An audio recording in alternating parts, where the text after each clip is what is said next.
Today, I want to talk about the science of speaking to, well, not even speaking to dead people, the science of hearing dead people. You don't even get to speak to them. Microsoft thing. Is this the what, sorry?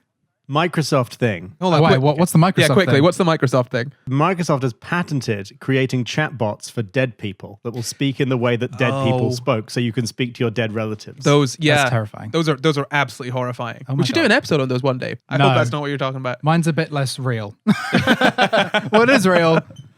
Anyway, I'll get into it. Have either of you ever heard a ghostly voice before? Okay, so I used to think that there was a ghost. This was back when I was living in Scotland. I used to think that there was a ghost outside my garden that would cut the grass, like mow the lawn.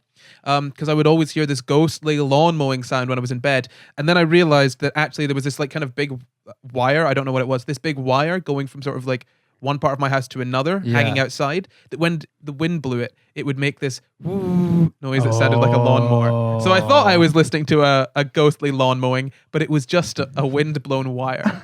So to answer your question, no, I haven't heard a ghostly I've never. voice. I don't. Well, I guess it depends on whether you think ghosts exist. Anyway, new research from Durham University, conducted by Dr. Adam Powell, may explain the science of clairaudience. Now that's a word I didn't know existed before this week.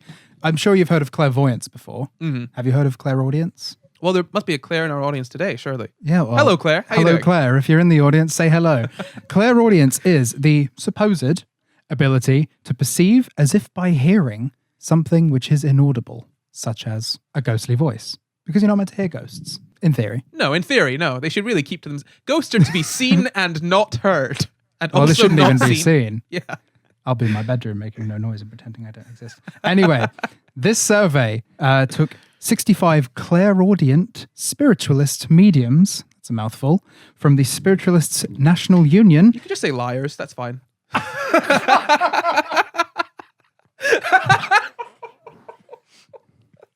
Well, let's not call them liars. I'm going to say they, if anything, have misinterpreted something. 65 clairaudient spiritualist mediums and 143 members of the general population. Now, I just want to touch on spiritualism. The definition I'm using is a system of belief or religious practice based on supposed communication with spirits from the dead, especially through mediums. So it's basically someone who can connect with the dead on some level, usually by hearing them or talking to them. But not by touching them, because that's illegal.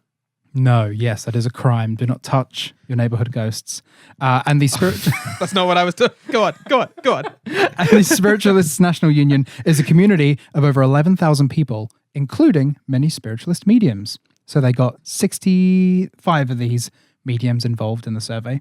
And the researchers gathered detailed descriptions of the way that these mediums experience spirit voices, compared with levels of absorption, hallucination proneness, aspects of identity, and belief in the paranormal. Now, 44.6% of the spiritualist participants reported hearing voices of the deceased every single day. They heard a ghost, or could hear many ghosts on a daily basis. Just leaving YouTube on in the background by accident. It's the beyond calling. And 33.8% reporting an experience of clairaudience within the last day. Oh. So like a third of them. 79% said that experiences of auditory spiritual communication were a part of their daily lives, taking place, both when they were alone and when they were working as a medium. So it was like part of their daily routine to sit down and just tune into the ghost radio. I was going to say, it's... They're really boring, the ghosts. I tried tuning in earlier and they were talking gibberish. But it does kind of work like that. A lot of spiritualist people who can hear ghosts say that it's like something they can do on command. Just an internal monologue, I'm hearing that. No, but I have a question. Have they tested to see whether... any of these people, have they tested to see whether they are given accurate information that they have no way of knowing? Because it could... I saw in the research. Yeah, because it could just be a hallucination, couldn't it? Yeah, well, this is the thing. Okay. Yeah, they're probably all down to hallucinations. Like a hallucination proneness, as they have listed it in this survey. 65.1% said that the voices they heard were contained entirely inside their mind. meaning the voice was inside their head and coming from inside their head, even though it wasn't their voice. And 31.7% of the spiritualist participants said that they experienced voices coming from both inside and outside of their mind. Sorry. It's none of them are actually their voice. It's a ghostly voice. Some of them are like, I imagine it's the difference between like if you heard a ghost behind you versus like, you know, in the last Harry Potter film where Voldemort like speaks to everyone inside them, like something like that, you know? No, I mean, right. This is the reason I'm laughing at this is because what do you say, 60% of them? 65. Yes. Yeah. 60% of them have just admitted to say, oh yeah, I can't actually hear anything. I'm just imagining it.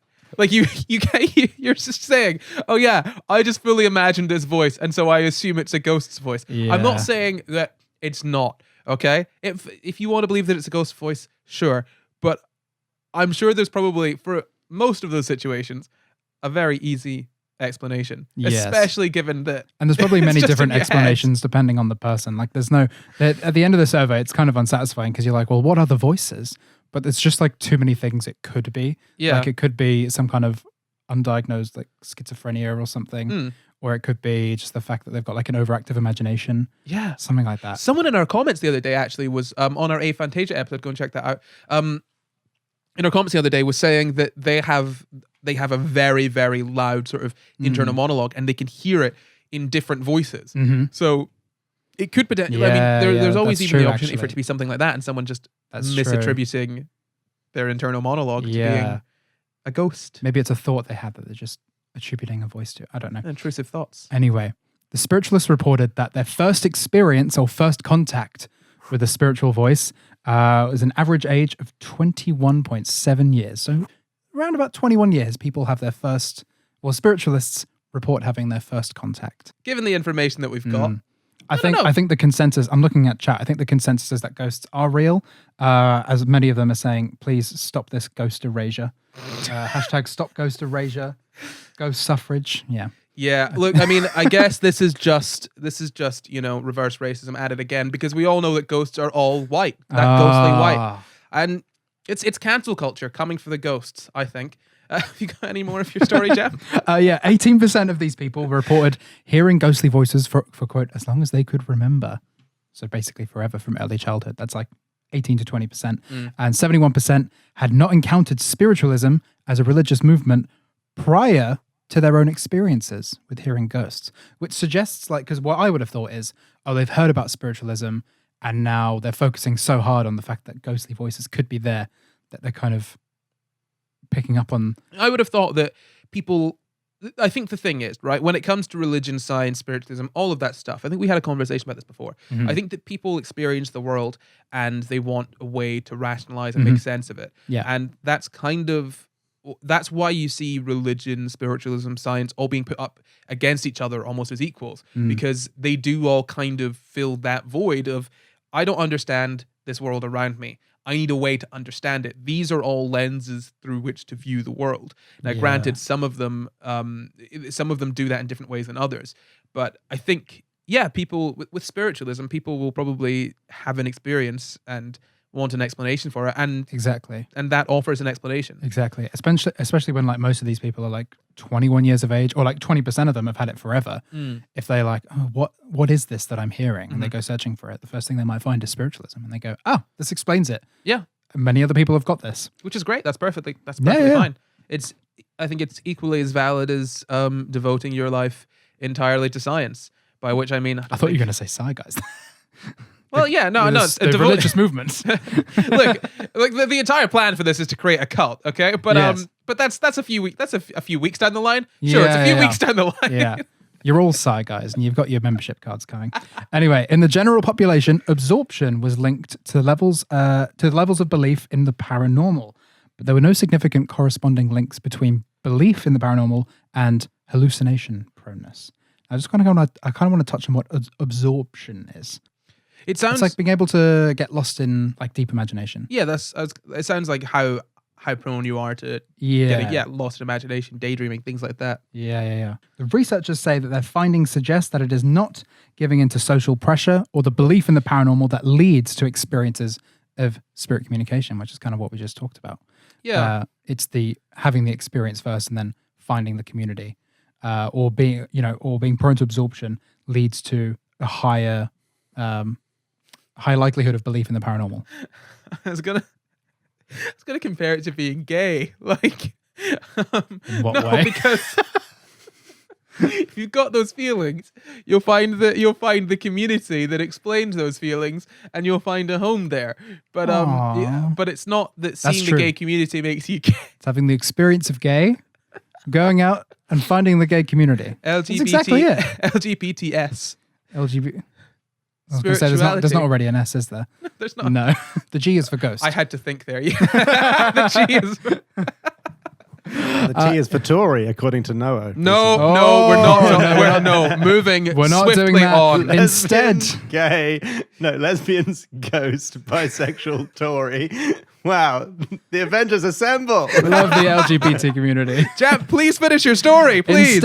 Instead, it seems like some people are uniquely predisposed to absorption and are more likely to report unusual auditory experiences occurring early in life. And I'll just finish with a quote. Dr. Adam Powell, who did the research, said, "Our findings say a lot about learning and yearning. For our participants, the tenets of spiritualism seem to make sense both in extraordinary childhood experiences as well as the frequent auditory phenomena they experience as practicing mediums. For all those experiences may result more from having certain tendencies or early abilities than from simply believing in the possibility of contacting the dead if one tries hard enough." So it's your experiences that lead you to spiritualism, and not the other way around. Interesting. Yeah. Very nice. Wonderful story, I think. A little round of applause. Thank you. And that's it, done. I love Luke's clap. If you enjoyed that clip, head over to patreon.com/Sci Guys where you can find the full show. Or you can stay here and catch up on old Sci Guys episodes. Or you can follow us on Twitter, Instagram, and Facebook at Sci Guys Pod to find out when we're doing more live shows.